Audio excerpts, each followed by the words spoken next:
Hi guys, and welcome to the Sunderland vs Peterborough match preview. Now, of course, we do welcome Peterborough to the Stadium of Light at the weekend on Saturday, 3 o'clock kickoff. And this is one that I've had my eye on for quite some time, especially the second the fixture has come out. I thought, this is what I'm looking for, because if you have watched my predictions, the League One predictions for the season, I have predicted Peterborough to win the league, and I still stand by that, although they have had a little up and down start to the season. Granted, there's only been 2 games played, but if you look at the games that Peterborough have played so far this season, they opened the season with a 2-0 defeat away from home against Accrington Stanley, who everyone knows I love a Aki Stanley away day. I love Aki away, but Accrington, every time we have played them, I think they've got a team with good spirit, but they really haven't impressed me whatsoever. So a team like Peterborough to lose 2-0 to them, that was definitely the biggest shock for me of the first round of fixtures in this League One season. But in that game, and I suppose across 2 games, because the game after that, Peterborough did beat Fleetwood by 2-1. They were 1-0 down and scored 2 goals, in both of them being in injury time, in the 91st minute and the 95th minute, I do believe. But across the 2 games, if we had a look at them performance-wise, I'm not going to sit here and pretend that I watched the full 90 minutes of both games, because I don't have time to do that. But I have watched extended highlights, and again, extended highlights, or highlights in general, they can dress up certain performances and results, be it good or bad. But I'll just give you my opinion of what I gauged from those highlights. So, of course, we know that Peterborough going forward, I think they have the strongest attacking players in the league, the likes of Schmodix, who they just brought in, of course, more of an attacking midfielder, always a striker. They brought in Clark Harris, who I would have loved to see us sign. They signed him, I think, for $1 million from Bristol Rovers. They've also got Dembele in there. They've got plenty of attacking threats. There's so much pace within that Peterborough side. But going off the highlights that I have seen, I think going forward they look so dangerous. They're so quick, technically gifted. But at the back, you can see that I do think they're a bit shaky. I think there was 2 or 3 times, particularly more against Accrington, where like I say, I was watching the highlights, where I think their centre-backs do become a little bit impatient if, say for example, we or the opposition hold the ball around the edge or around their box, and they end up committing a bit too early, which of course gives space in behind, and they're getting caught out time and time again, and even long balls to an extent. And I've never considered Peterborough to be a particularly bad team defensively, but across the highlights of the Fleetwood game and the Accrington game, there was a couple of chances, or well, quite a few chances that were made by both Accrington and Fleetwood by simply punting the ball into the air, and they just can't get it away. They didn't seem to be able to deal with it. Whether that's something they're going to patch up during the week before this game at the Stadium Light this weekend, I don't know, but I obviously hope not, because we do like to hoof it sometimes, don't we? And Peterborough seem to struggle a little bit. But again, going forward, I think, of course, Clark Harris hasn't got himself his first goal for Peterborough yet, but I think it will come. It undoubtedly will come, in my opinion. But the last 3 times we have played them, we haven't beat them yet. We've drew a couple and lost one as well. But those 3 times they've had 2 real key players in Marcus Maddison and Ivan Toney, 2 very, very good players. Toney, of course, has now moved up to the Championship, and rightly so, because he was absolutely a class above in League One for Peterborough last season. Maddison, of course, is now a free agent, and there's still rumours about where he's going to go and what have you. But that little bit of extra class has gone, but they have replaced so well. So like I say, I do believe Peterborough will win the league this season. But in terms of us, of course, we did draw against Bristol Rovers, then we beat Oxford last time out, which I think is a massive confidence boost, because again, Oxford is a team that I definitely see in the sort of top 3 or 4 this season, possibly even second.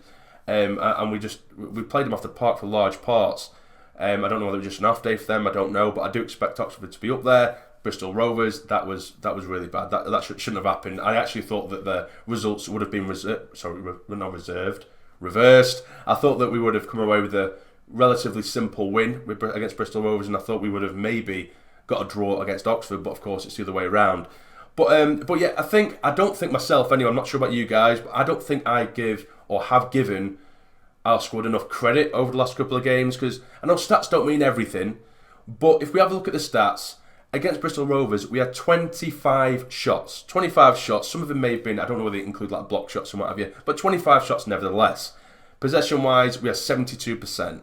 Against Oxford, we had more possession than them, not by much, of course, but I think it was 54%, and we had 18 shots to Oxford 6 or 7, something like that. Again, I don't know whether it includes block shots, but even so, the point I'm making here is last season, in particular, the main thing that I found so frustrating at times is that we'd get to the final third and no one would have the balls to have a pop at goal. And I don't mind that, even if, as long as there's not a sort of clear better option, like someone's clear through on goal, just grow a pair and shoot, because you're not going to score without shooting. Do you know what I mean? And going for goal. And I think it's got to the point of the last couple of games that we just haven't acknowledged that we are actually threatening teams, and it just doesn't come across as well because we're not putting the chances away, or at least the clear-cut chances. Because against Bristol Rovers, we could have potentially come away with a 3-4-1 win. Against Oxford, we could have easily, we could have easily got another couple of goals. And I don't think we acknowledge that more because we didn't put them away, if that makes sense. So yeah, I think there is an improvement going forward for us. What scares me against Peterborough is the real pace that they have up top, because Willis, he's got the pace. Wright, he's very good at positioning himself, so I think he will be able to adjust himself accordingly. But Flanagan, for me, I think he could get torn a new one. O'Nien, although he puts 120% in every game as a right wing back, he isn't the quickest in the world. Hume, I think he'll be all right with catching up with players, but he is relatively weak, although I do believe he is improving defensively. But that is their main threat, their pace, and of course they are very technically gifted. So I will give you now my preferred lineup. Remember, this is my preferred lineup.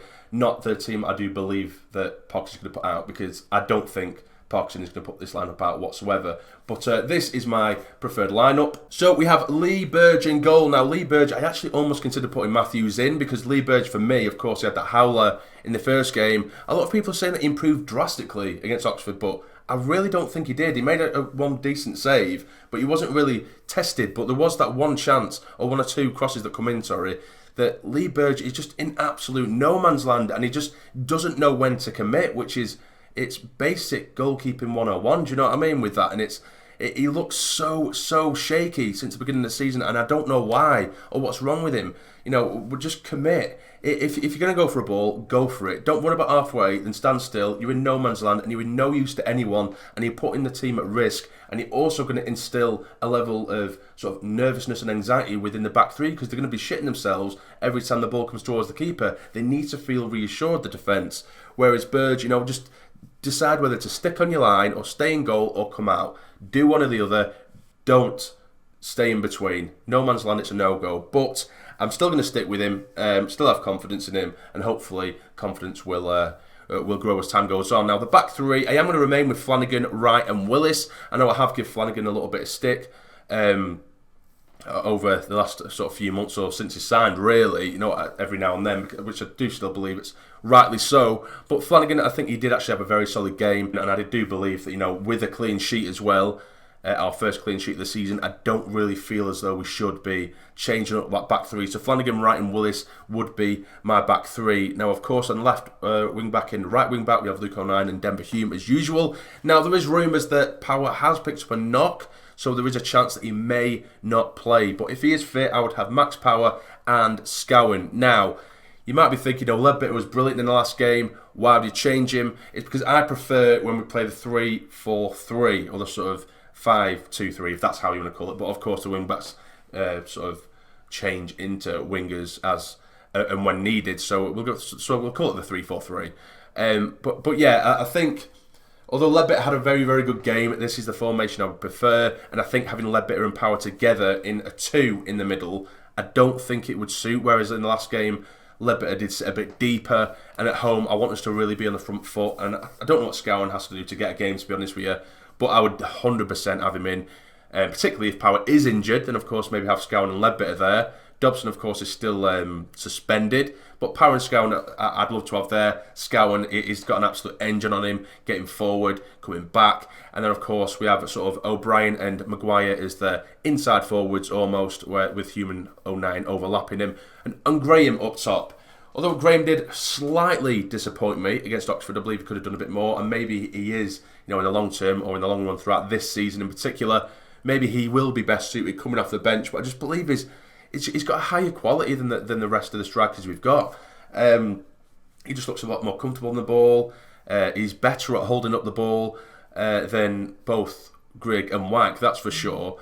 So I think we're just starting with Graham again, just ruffle some feathers with that defence against Peterborough, which, like I say, they looked a little bit shaky over the last couple of games. I think Graham might be able to do a job, and of course with Maguire and O'Brien, who are probably the two of the most technically gifted players we do have in the final third. Of course, Gooch can pop up with a moment of magic, as we all know, but O'Brien, he looks so good on the ball. I don't think he did enough in the Oxford game, and of course Gooch did come on and did brilliantly, but I think Gooch might be good to bring on with about an hour gone, because I really do like the look of O'Brien, and of course with Maguire, we know what Maguire brings. His deliveries from corners and set pieces hasn't been particularly great, but we know he has a magic right foot, and he had assists and he had goals. So you have to have the king in there, and of course Danny Graham up top. So that is my preferred 11. So in terms of a score prediction, this is really hard, because my head actually says a loss, strangely enough. It really does say a loss, but my heart says a 2-1 win to Sunderland. So do I go with my head? Do I go with my heart? I always go with my heart, so I'm going to go with a Sunderland 2-1 win. It's going to be a really tight game, I would think. I do have a feeling it could be similar to Peterborough's last game, where they did beat Fleetwood by 2-1 with two really late goals, but Fleetwood did go in front. I think it could be like that, but in our favour. So that is my prediction for the game. That is my preferred lineup. So that'll be the match preview done, guys. So let me know down below, what score do you think it's going to be this weekend against Peterborough at the Stadium, and of course, what lineup would you like to see us play, or Parkhurst, what lineup would you like to see him put out? But if you have enjoyed this video, please hit the like button for me. It'd be massively appreciated, and subscribe to the channel if you're not already to become a fully fledged member of the Sarny Army. But for now, you take care and stay jamming.